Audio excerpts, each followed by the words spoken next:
Hi all, Philosopher Prince here, and I want to do a analysis slash discussion today of book one of Meditations by Marcus Aurelius. So I'm sure most of you would have already read it before, or you've heard my sound recording of book one of the Meditations. If not, I would recommend that you do go and read it, at least the first book. Otherwise, this analysis might not make too much sense. It's a bit annoying because I actually had recorded this analysis, and then or thought I had, and then when I went and checked the recording, it only recorded the first minute. So hopefully this one records properly. Um, so it's interesting. I think as a bit of background, Meditations is an interesting book in itself. There's not many like it that I know of anyway. First of all, it's over 2,000 years old. So the fact it's survived this long and obviously been translated is amazing in itself. But it's a book that wasn't intended for an audience. It was a book written by an emperor and essentially a journal written to himself, but in the sort of language of philosophers. Um, he was taught by philosophers. I think, being the emperor, he would have had a lot of great teachers. He would have had the best education, and philosophy was one of his interests, one of his hobbies, so to speak. He took it very seriously. So I think contemporary audiences look back at him and see him as a philosopher, given he has work that's been passed down. Um, he was very involved in the Stoic branch of philosophy. I'd recommend researching that if you don't know too much about that. But it's very much about living in the moment, having um, not placing judgments on things either negative or good, not giving into the pools of pleasure, not doing things, being scared by pain, but more so just being very calm, um, living in the now and being thankful for what you have now, and being thankful for your place in life and knowing that it's part of a bit bigger picture. Um, so book one's a little bit different too because it's composed. Meditations is composed of 12 books. So book one is pretty much a tribute to all the people in his life, in Marcus's life, that he's thankful for. Um, doesn't really sort of delve into the precepts of Stoicism, but it's quite a fitting tribute. And um, with that, we don't really know at what points of his life Marcus wrote the books. We're unsure of what order they were written in. I think book one most likely wasn't the first one written, but it's sort of well placed at the beginning, to sort of point out the influences he had in his life. He mentions various people.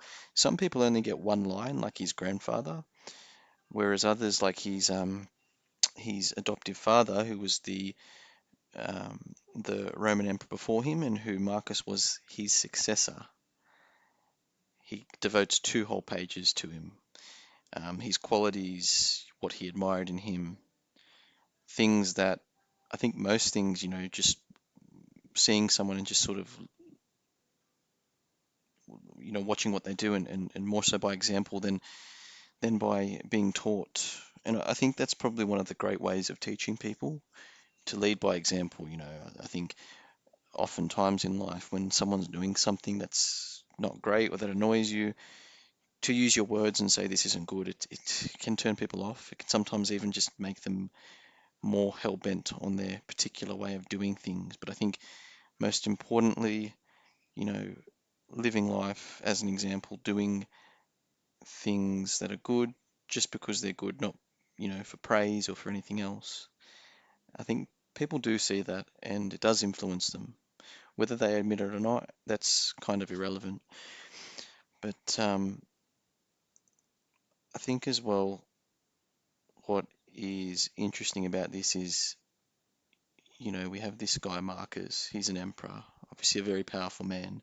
He was also a very well respected emperor. I know a lot of Roman emperors don't, in sort of a historical lens, a lot were kind of seen as tyrants. Not all, but a lot. Um,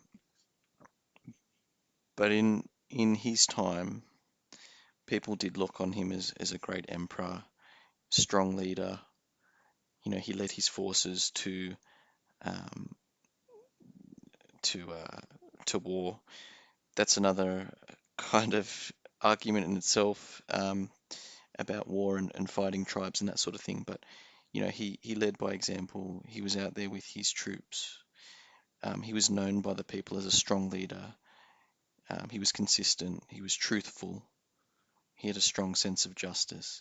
And reading his meditations now, it's amazing. Obviously, we've come a long way in 2,000 years insofar as ethics and individual responsibility and those sort of things. But some of the things that he says, it could very much sound like it was written by, someone who studies ethics today. Honestly, I think he was very well ahead of his time in, doing things and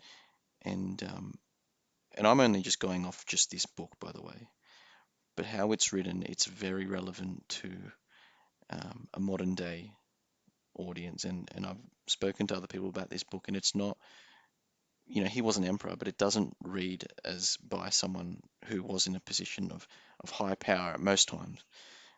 It could apply to anyone. It doesn't really matter what station in life you're at. And so that's sort of a little bit more about the book itself. But this one, it's interesting because he is a powerful man, and yet he has all these people that have influenced him and who he thinks highly of, who he appreciates. And I think that's quite important. I think we look back at history, we see him now as a great man, powerful man.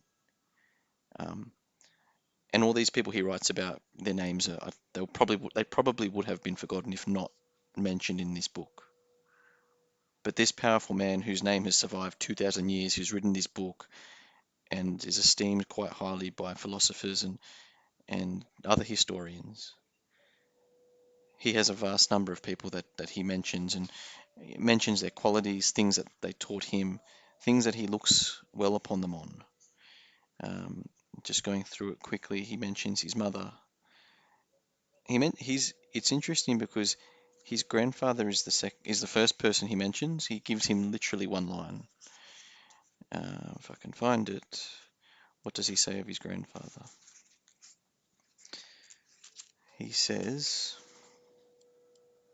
"From my grandfather Verus, decency and a mild temper." Literally one line. Two things he liked about his grandfather.